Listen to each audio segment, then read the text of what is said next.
இயேசு கிறிஸ்துவின் நாமத்தினால் உங்களை வாழ்த்துகிறோம். இந்த நல்ல நாளிலே ஆண்டவருடைய வார்த்தையை நாம் பார்க்கலாம். நீதிமொழிகள் 13ஆம் அதிகாரம் 12ஆம் வசனம். நெடுங்காலமாய் காத்திருக்குதல் இருதயத்தை இளைக்க பண்ணும், விரும்பினது வரும்போதோ ஜீவ விருட்சம் போல் இருக்கும். அம்பிரியமானவர்களே, இந்த காலை வேளையில ஆண்டவர் உங்களோட பேசுகிற வார்த்தையை நாம் பார்க்கலாம். இன்றைக்கு உங்களுடைய வாழ்க்கையில் நெடுங்காலமாக காத்திருக்கிற காரியங்கள், நான் ஆண்டவரிடத்தில் இந்த காரியத்தை கேட்டு இருக்கிறேன், இன்னும் நான் பெற்றுக்கொள்ள முடியவில்லை என்று நீங்கள் நினைக்கலாம். முழு இருதயத்தோட முழு முழு மனதோட ஆண்டவரிடத்தில் நீங்கள் நிற்கும்போது உங்களுடைய குறைகள், குற்றங்கள், உங்களுடைய பாவங்கள், ஆண்டவருக்கு பிரியமில்லாத காரியங்கள் உங்களுடைய வாழ்க்கையில் இருக்குமானால் அவைகளை நீங்கள் ஒவ்வொரு நாளும் தேவ சமூகத்தில், ஒவ்வொரு நாளும் இல்லை, ஒவ்வொரு நிமிஷமும் ஆண்டவரிடத்தில் சொல்ல வேண்டும். ஆண்டவரே, இந்த காரியத்தை நான் செய்திருக்கிறேன்ப்பா, என்னை மன்னிங்க. நான் நினைத்தும் நினையாமல் செய்திருக்கிற காரியங்களை மன்னிங்கப்பா, என்னை ஒப்பு கொடுக்கிறேன்ப்பா. என் சிறு வயது முதல் அந்த நாள்ல இருந்து இந்த நாள் வரையும் உமக்கு பிரியமில்லாத காரியங்கள், என் பாவங்கள், என்னோட பொல்லாத வழிகள், பொல்லாத காரியங்களை இருந்து என்னை விடுதலை ஆக்குங்கப்பா. நீங்க செய்கிற நன்மைக்கு என்னுடைய பாவங்கள் தடையா இருக்கக்கூடாது. என்னுடைய ஜெப விண்ணப்பத்துக்கு, அற்புதத்துக்கு, என்னுடைய வாழ்க்கையில் இருக்கிற காரியங்கள் தடையா இருக்கக்கூடாது என்று ஒவ்வொரு நிமிஷமும் தேவ சமூகத்தில் சொல்ல வேண்டும். பிரியமானவர்களே, இன்றைக்கு நீங்கள் ஆண்டவரிடத்தில் ஒப்புரவாகும் போதுதான் நம்முடைய வாழ்க்கையில் நன்மைகளை பார்க்க முடியும். பிரியமானவர்களே, ஒவ்வொரு நாளும் நீங்க ஜெபித்து வரும்போது நாம் அற்புதத்தை எடுக்கிற நேரத்தில் நம் இருதயத்தில் சோர்ந்து விடுகிறதை நாம் பார்க்கிறோம். என்னுடைய வாழ்க்கையில் இந்த காரியம் நடக்கவில்லை, இந்த காரியம் நெடுங்காலமாக நான் காத்திருக்கிறேன், என் வாழ்க்கையை குறித்து வெறுப்பும் சலிப்பும் தான் என்னுடைய வாழ்க்கையில் இருக்கிறது. இப்படிப்பட்ட காலங்களில் நாம் ஒன்றை தெரிந்து கொள்ள வேண்டும். நம்முடைய தேவன் அவசரத்தின் தேவன் அல்ல. அவர் ஒவ்வொன்றையும் அதினதின் காலத்தில் நேர்த்தியாக செய்கிற தேவன் என்று வேதம் சொல்லுகிறது. பிரியமானவர்களே, ஆகவேதான் வேதம் விதைக்க ஒரு காலம் உண்டு, அதை அறுக்க ஒரு காலம் உண்டு என்று சொல்லுகிறதை நாம் பார்க்கிறோம். ஆகவே எப்பொழுதெல்லாம் நன்மைகள் வர தாமதிக்கிறதோ அப்பொழுதெல்லாம் வரப்போகிற மகிமைக்காக ஆண்டவர் இப்படிப்பட்ட காரியங்களை ஆண்டவர் என்னுடைய வாழ்க்கையில் செய்ய போகிறார் என்று விசுவாசியுங்கள். பிரியமானவர்களே, ஆண்டவர் நிச்சயமாக உங்களுடைய வாழ்க்கையில் ஒரு காரியம் தாமதமாக நிற்கிறது என்றால், உன்னுடைய வாழ்க்கையில் நீ செய்கிற காரியங்கள் ஆண்டவருக்கு பிரியமில்லாத காரியங்கள், நீ செய்கிற பாவம் உன் வீட்டு வாசப்படியில் வந்து படுத்துக் கொள்ளும் என்று வேதம் சொல்லுகிறது. உனக்குள்ளே பாவம் இருக்குமானால், உன் வாழ்க்கையில் பாவம் செய்திருந்தால் உங்கள் வாழ்க்கையில் நன்மைகளை பார்க்கவே முடியாது. நீ என்ன காரியங்கள் செய்தாலும் அந்த பாவம் என்பது உன்னை கட்டிவிடும், உன் கரங்களை கட்டிவிடும், உன் சரீரத்தை கட்டிவிடும். நன்மையான காரியங்களை நீ பார்க்க முடியாது என்று வேதம் சொல்லுகிறது.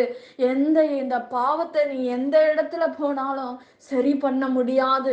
தேவ சமூகத்தில் உன்னை நிதானித்து உன்னை நீ ஒப்பு கொடுக்கும் போது, இந்த காரியம் என்னுடைய வாழ்க்கையில் நன்மையை பெறக்கூடாதபடி என்னுடைய வாழ்க்கையில் நான் செய்த பாவங்களை நீர் மன்னிங்க ஆண்டவரே என்று நீ ஒப்பு கொடுக்கும் போதுதான் உன் வாழ்க்கை மாறும், உன் சூழ்நிலைகள் மாறும், நன்மை உன்னை தேடி வரும் என்று வேதம் சொல்லுகிறது. பிரியமானவர்களே, இன்றைக்கு உன் வாழ்க்கையில நீ ஆண்டவருக்கு ஒப்பு கொடுத்தால் நிச்சயமாக உன் வாழ்க்கை மாறும். உன் தனிப்பட்ட வாழ்க்கை, நீ யாரிடத்திலும் உன் பாவத்தை சொல்ல தேவையில்லை, எந்த மனுஷனை நோக்கி நீ ஓட தேவையில்லை.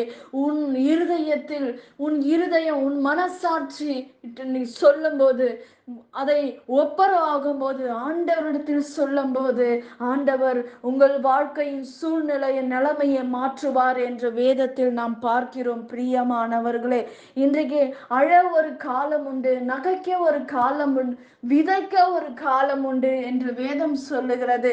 இன்றைக்கு உன் வாழ்க்கையில் கண்ணீரோட உன் வாழ்க்கை முழுவதுமாக இருக்காது. நீ ஒப்பு கொடுக்கும் போது, தேவனுடைய கரத்துல உன் வாழ்க்கையை ஒப்பு கொடுக்கும் போது, நிச்சயமாக நிச்சயமாக உன் சூழ்நிலை மாறும். உன் கட்டப்பட்ட வாழ்க்கை கட்டுகளை ஆண்டவர் அழுப்பார் என்று வேதம் சொல்லுகிறது. பிரியமானவர்களே, இன்றைக்கு உன் வாழ்க்கை எதை நோக்கி ஓடிக்கொண்டு இருக்கிறது? மரணத்துக்கு நேராக நீ ஓடிக்கொண்டு இருக்கிறாயா, இல்ல உலக காரியத்துக்காக நீ ஓடிக்கொண்டு இருக்கிறாயா? நீ தேவ சமூகத்தில் நீ ஓடும்போது, நீ ஆண்டவருக்காக உண்மையாக உன் இருதயத்தை தரும்போது, உன் ஆவி ஆத்மா சரீரத்தை தேவனுக்கு ஒப்பு கொடுக்கும் போது, நிச்சயமாக ஆண்டவர் உங்கள் வாழ்க்கையில் பெரிய காரியங்களை செய்வார். பிரியமானவர்களே, ஆண்டவர் சொல்றாரு, ஒரு காரியம் உங்களுடைய வாழ்க்கையில் தாமதிக்குது என்றால் அது மகிமைக்கான காரியங்கள், அது அற்புதமான காரியங்கள் உங்கள் வாழ்க்கையில் நடக்கும். ஆபிரகாம் என்ற ஒரு தேவ மனிதனை வேதத்தில் பார்க்கிறோம். ஆபிரகாமுடைய வாழ்க்கையில் அவன் ஒரே ஒரு தவறு செய்தபடியினால் அவனுக்கு குழந்தை வரவில்லை. அவன் வாழ்க்கை ஆண்டவரோடைய விட்டு விலகினார்.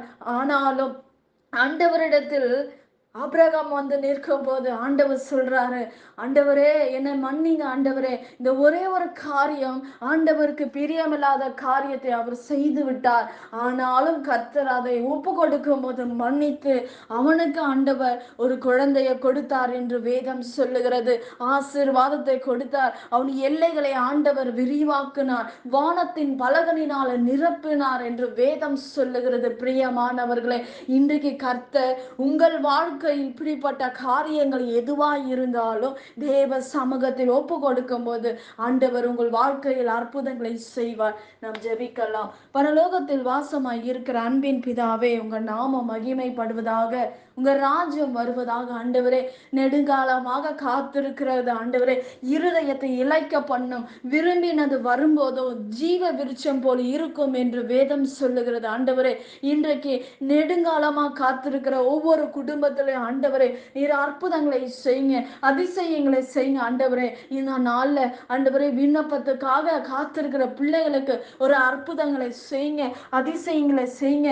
ஆண்டவரே, எல்லா வியாதிகள் மத்தியில் உங்க பிள்ளைகளை பாதுகாத்து கொள்ளும்படி நான் செபிக்கிறேன்ப்பா. இயற்கைக்கு அப்பாற்பட்ட அதிசயமும் அற்புதமும் நடக்கட்டும். இயேசுவின் நாமத்தில் வேண்டுகிறோம் எங்கள் ஜீவனுள்ள நல்ல பிதாவே. ஆமேன். கர்த்தர் தாமே உங்களை ஆசீர்வதிப்பாராக. ஆமேன்.